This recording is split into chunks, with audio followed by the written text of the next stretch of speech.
What I have learned about the meaning of success is it's something very personal.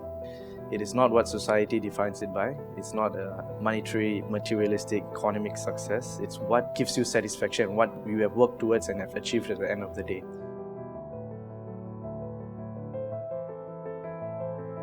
I like mountaineering, I like climbing, and I like the feeling of succeeding and achieving a goal that I set out and trained towards.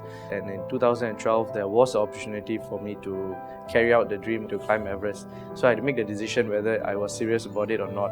And I realized that being a full-time doctor in Singapore, it might not be possible because climbing Everest takes 2 months to just climb alone, and I can't get that much of leave. So I realized that I had to take a year off work, and during the year off I climbed 7 other mountains as training and preparation for my final stint of climbing Everest.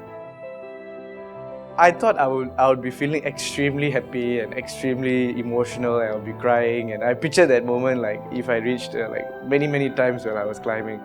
But actually none of that happened. I was just too tired. I had to take photos with my sponsors' logos and flags, and only when I came back down then it slowly started sinking in.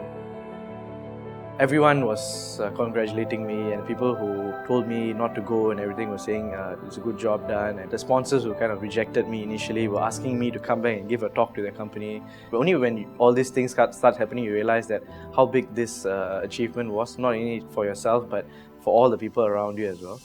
But I didn't want that to be like a key or a free pass to get through my work or my career. I didn't want people to think that I'm advancing in my career from then onwards because of my climb and because of the acknowledgement I got or the fame that I got.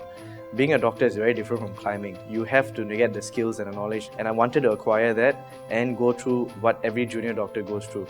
So I wanted to rise through my own merit, and that was very difficult to do when I came back. Reaching the top of Everest was just the bonus of my entire journey. My success was actually overcoming each of the obstacles along the way, all the times in the mountains where I'm alone and it's very cold and I'm hungry and I'm lost sometimes and I'm not going to make it to the summit, and I'm going to come back to Singapore and ask sponsors again even though I failed. So people looked at my success as climbing Everest, but for me my success was going through each and every hurdle and in the same time managing to raise money for the needy patients of Tan Tock Seng Hospital, as well as achieve my goals of setting up a medical clinic in Nepal with my wife. I'm still going back year after year, and that's my epitome of success, because in that journey did not just end there, but it made many more pathways after that year of that story didn't end there. So that for me was success at that point of time.